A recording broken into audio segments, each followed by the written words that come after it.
Well, a top San Diego County official is pressing the White House to resume DNA testing of migrants at the southern border. He says the testing helped prevent human traffickers from exploiting children.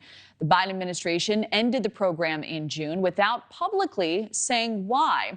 San Diego County Supervisor Desmond told NewsNation why he was moved to write the president a letter about it. Unfortunately, here in San Diego County, we are one of the #1 hotspots in the country for sex trafficking and human trafficking, and particularly of minors. And what the intent was is to check families and make sure that, yes, there were biological parents and the kids were their children. What it was doing is, for a short period of time, and I think they should continue, is doing a DNA test, which was really just a swab in the mouth. It was a quick test and could tell, yes, these children belong to these people and they're an intact family.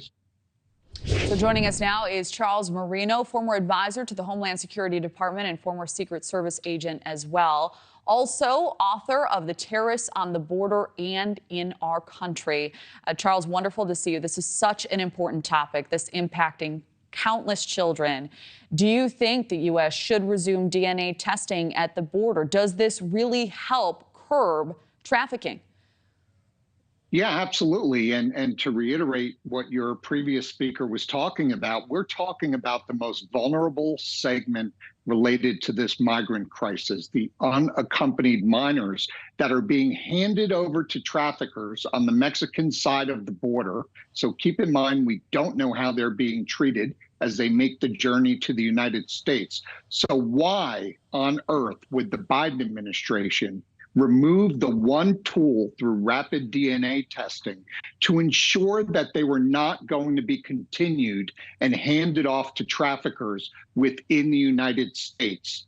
And what it proves is a common theme here is that, unfortunately, when it comes to our national security and the safety and security of both the migrant population and Americans, this administration can never make the right choice. And it's disheartening here because, as I say, we're talking about a vulnerable group of migrants here. Well, it is such a horrifying issue. And, you want to turn away because it's just so really satanic to even think about. But we have to deal with this head on. Why do you think this program ended without any explanation? Was it funding? Certainly not funding issue. I can tell you the Department of Homeland Security is throwing around plenty of money related to processing.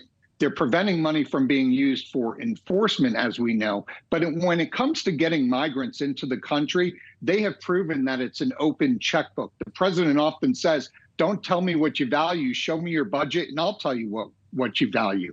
Well, we can tell that they value getting as many migrants into the United States as possible. This is a crisis by design. Make no mistake about it. And what my sources within the Department of Homeland Security are telling me is that this crisis has become so large within the department that even if they attempt to make the right decision related to other policies and programs like we're discussing here today, they are finding themselves in an impossible decision to get those correct policies in place.